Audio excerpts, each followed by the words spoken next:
Last knife confession, I've never handled a paramilitary tube. Never had one around, and honestly I'm okay with that. They don't appeal to me.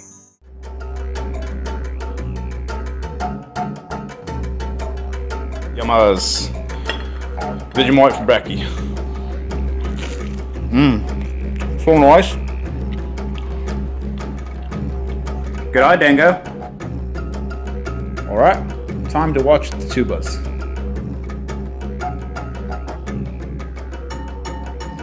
Well, that's not right. This dag's off the rocker. Now, here's a real knife. Hey! Little spider. Get. Sweet, another metal call. Oh, nuts. Howdy, howdy, y'all. Today we are reluctantly, I'm just kidding. I'm kind of happy to have this on the channel. So today we are looking at the DLT Exclusive Spyderco Paramilitary 2 and 20 CV. We're going to kind of change the format up a little bit. As you know, we're always tweaking and changing to see things that fit the best. So at the end of this, let me know what you think. We're also going to throw a poll up during the middle of the review, get some feedback from you guys. But as always, we're going to start out with the spec check, and then we're going to roll into some of the pros of the knife, some of the things that are just kind of meh about it, and then some of the cons that I've come across. So that's going to kind of be the new way that we're going to try it out. Let me know what you guys think. Here we go with the spec check, and we'll get started.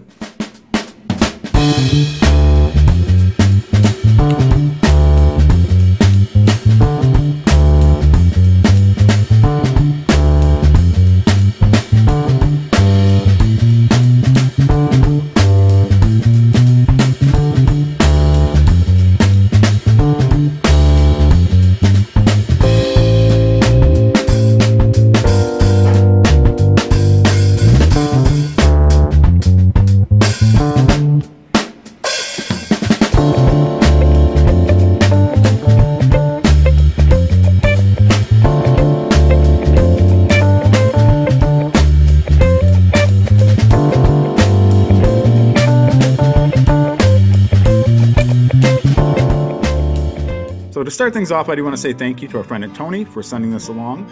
As you can see from the intro, I wasn't really seeking this out, but this is an iconic knife in the community. It's a staple in the EDC community, in the knife community, and just a favorite of the community altogether.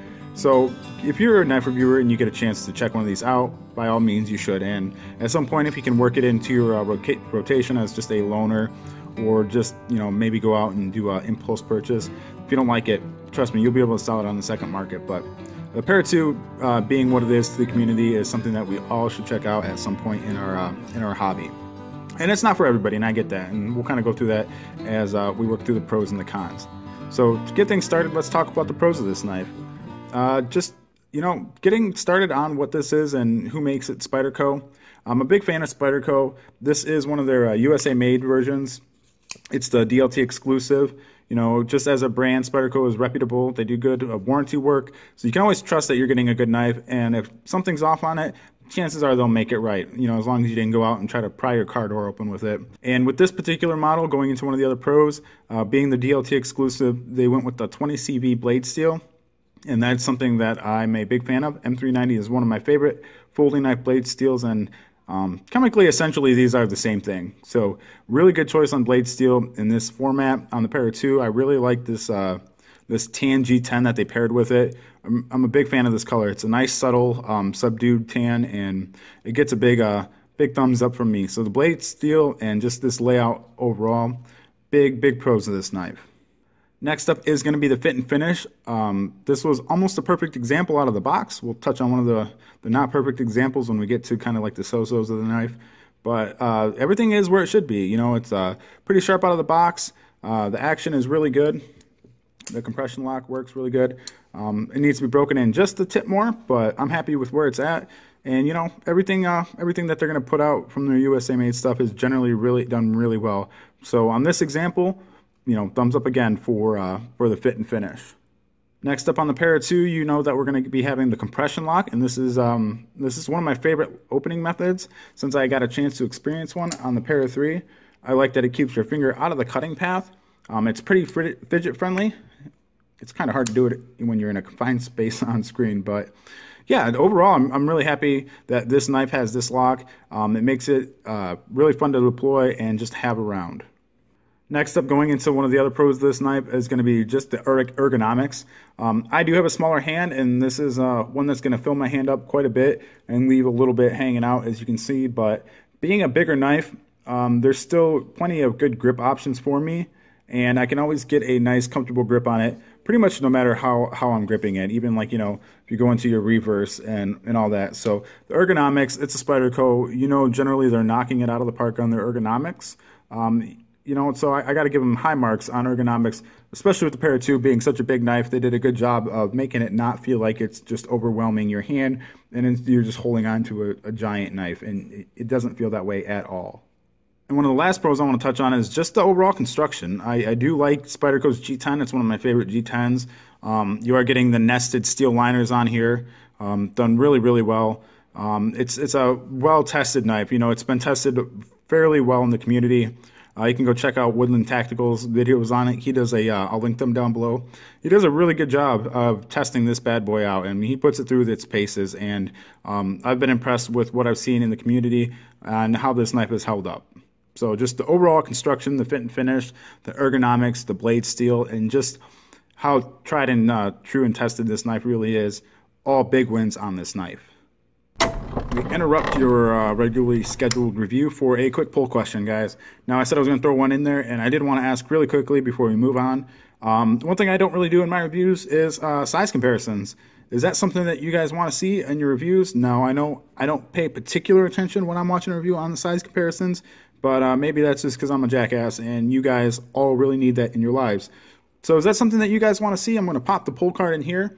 Take the poll and let me know. I'm interested in your guys' feedback so I can give you guys a more polished product at the end of the day. So size comparisons, besides the specs, we always list the specs, but actually putting other knives around this knife so you guys can really see where it's at. Is that something that you guys have to have and you need, or is it, you know, is it something that you're okay without? Or is it something that you guys like me don't really pay too much attention to? So back to our review. All right, so let's touch on some of the things that are just kind of so-so, kind of meh on this knife. And that's going to be one of the things, going back to the fit and finish. Just a quick touching point. It's not a complete loss, but one of the things out of the box is it was not perfectly centered. You can see it's going to favor the show side there, so it doesn't affect the overall function. So it's not going to be a con of the knife. But just a side note, it was not perfectly centered out of the box. So something worth touching on, albeit briefly. The other thing is going to be just the clip on this knife. You can see this one has the aftermarket deep carry clip, which is awesome. This is a great method to carry it. On the Para 3, that was probably one of the big things that really just hit it home with me, is I got to carry it deep in the pocket, and that made it a big win.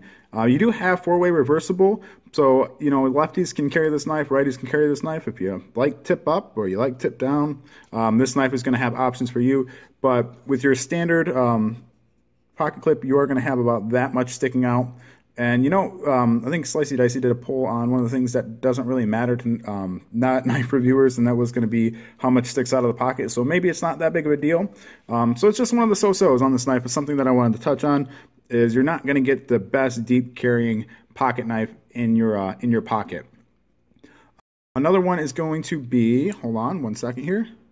I just wanted to go to confirm my measurement here. So one of the things is that this is going to be 1 5/8" this way. So it's not going to be the slimmest, you know, thinnest profile carry in your pocket. So it doesn't affect the function of the knife. It doesn't take away from how great it is overall at the end of the day. But it is something to keep in mind. And the last thing I want to touch on is going to be just the tip on this knife. You can see it is a thinner tip. It's got a kind of this taper that goes down to the end. And I know it's been tested through and through. Like I said, Woodland did a really good job. But if I'm in a hard use knife situation, that's something I'm always going to be mindful. I'm going to roll in here. You can see me doing this this tip test. I'm going to try to really put it through its... I'm kidding, guys. You're sick and twisted if you want him to do that to somebody else's knife. But just going back to this knife, the tip is something that I would be mindful of that just stops me from really saying this is the perfect heavy-duty hard-use knife.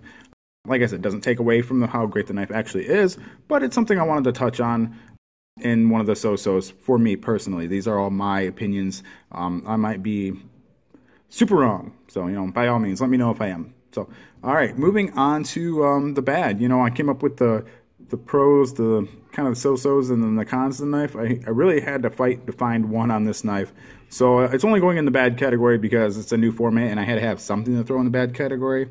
So let me go get my test medium and then we'll be back really quickly. So the bad we're going to be throwing up as bad isn't even really that bad. I've had worse, I want to state that off right off the bat.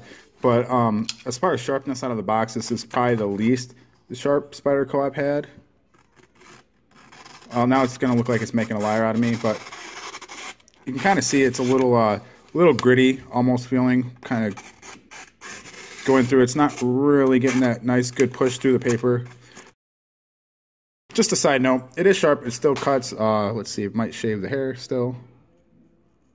Yep, still shaves the hair, but just not as refined behind the edge as a lot of the other Spydercos I've had. Even the Delica with the jacked up grind had a really, really sharp edge out of the box. So that's going to be the only bad on this knife, is that it's not as sharp as the other Spydercos that I've received out of the box. And that's not a terrible bad, guys. So overall, final thoughts and opinions for this particular knife, the DLT Exclusive in 20CV and the tan. I love this design, the format. I love the blade steel. And then just on the Para 2 in general, since this is my first Para 2 in hand, if I hadn't had the Para 3 before I had this, because that is a little bit of a smaller knife and it is going to suit my tiny hands a lot better than, say, the Para 2, I would say that this is definitely one of the best EDC wins that I've had on the channel. But the Para 3 is going to edge it out just a little bit due to the fact that just my personal baby hand size makes this a little bit big in the hand. As you can see, I got quite a bit if I choke up on there. Sorry about the bouncing around upstairs. The kids are all getting home. But yeah, so you can see I got quite a bit sticking out there. But overall, in form and function, the Para 2 is a great knife, and I really like the layout and just everything that it's got going for it. So guys, you know, I struggled to find a bad on this one. A lot of greats, a couple so-sos that didn't really affect the function of the knife and still leave it a perfectly good functioning knife. And then just one, just the one bad. So there it is, Spyderco Para 2, first one on the channel, DLT Exclusive 20CV. Gets a big thumbs up and a pretty good review, guys. So as always, thanks for watching. We'll see you really soon. Have a good one.